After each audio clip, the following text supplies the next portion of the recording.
की मौत किसकी। संजीव अपने दोस्तों राघव और प्रतीक के साथ बियर बार में बैठकर बियर पी रहा था। संजीव आज बहुत खुश लग रहा था। अरे यार, आज की पार्टी में तो मजा आ गया। तुम दोनों दोस्तों के साथ तो मेरी जिंदगी इतनी अच्छी है कि क्या बताओ कितनी अच्छी है। अरे भाई, अब दोस्ती की है तो जीना मरना सब साथ में। हाँ, अरे अरे यार सुनो, जल्दी से एक बियर और ऑर्डर करते हैं ना, एक आखिरी, और उसके बाद ये जश्न यहीं खत्म हो जाएगा। अरे हाँ हाँ, क्यों नहीं। वेटर, जल्दी से 2 बियर की बोतल लेकर आओ। आज मेरे दोस्तों को जश्न मनाना है, क्यों? इतने में वहां पर एक बहुत सुंदर लड़की छोटे छोटे कपड़े पहनकर हाथ में बियर की बोतल लेकर उसके पास आती है। ये लीजिए, आपने बियर ऑर्डर की थी ना, मैं लेकर आ गई। क्या बात है यार, इस बार की वेटर तो बड़ी सुंदर है। अब बियर लेकर आई हो तो अपने हाथों से ही पिला दो ना। हाँ हाँ, क्यों नहीं, जैसा आप बोलोगे मैं वैसा ही करूँगी। क्या बात है यार, अब तो लगता है रोज यहीं आना पड़ेगा। उसके बाद वो लड़की उन तीनों को बियर सर्व कर देती है। पार्टी करने के बाद वो तीनों अपने अपने घर जाते हैं। प्रतीक, संजीव और राघव को उनके घर छोड़कर जैसे ही अकेला अपनी कार में आकर बैठता है तो अचानक उसे एहसास होता है जैसे उसकी कार की पीछे वाली सीट पर कोई बैठा हुआ है। वो तुरंत पीछे मुड़कर देखता है। तुम यहाँ क्या कर रही हो? और तुम मेरी कार में कब आई? अरे तुम तो बार में वेटर थी ना। बस ऐसे ही मेरा दिल कर रहा था आपके साथ आपके घर चलने का, इसलिए मैं आपके साथ चली आई। अरे लेकिन तुम मेरी कार में आई कब? अभी कुछ देर पहले तो यहाँ पर मेरे दोस्त बैठे हुए थे। प्रतीक के इतना बोलते ही उस लड़के का चेहरा खतरनाक तरीके से बदल जाता है।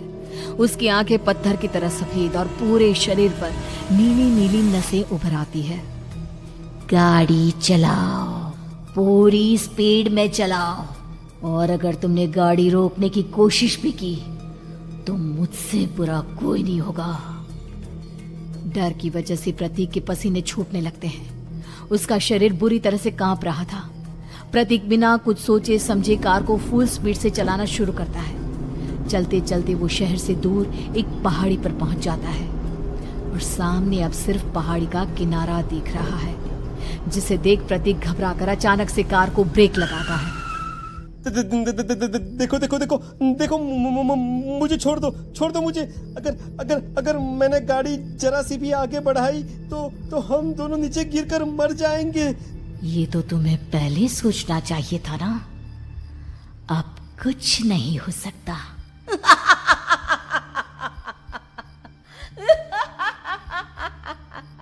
छोड़ दो मुझे।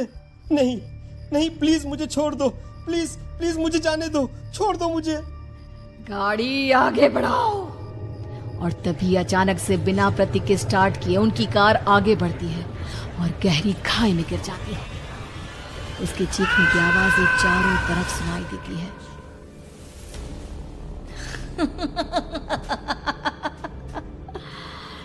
तुझे मारकर मेरे कलेजे में जल रही आग को थोड़ी शांति तो मिल गई, लेकिन अभी ये कहानी खत्म नहीं हुई।